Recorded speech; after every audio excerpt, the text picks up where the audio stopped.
14 साल से हम फौजी सबसे एक तो भौजी बदले हम आधा डिस्टर्ब हो गए। तैयो माथा नहीं ठीक होइया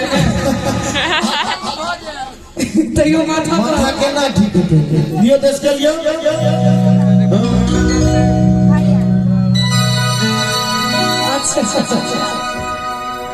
मास्टर साहब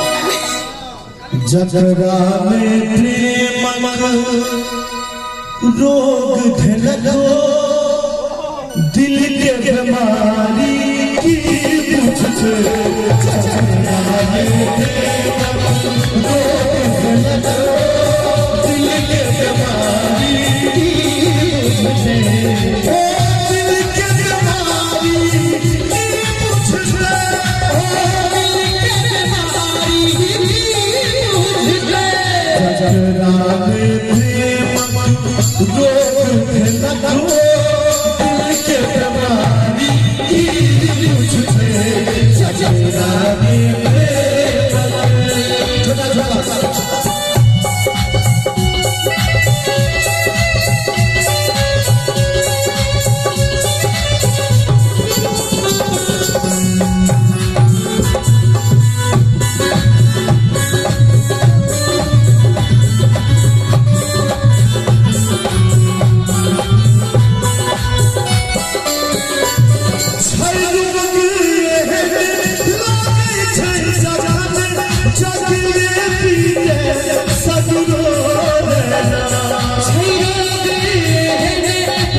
जगरा कहियो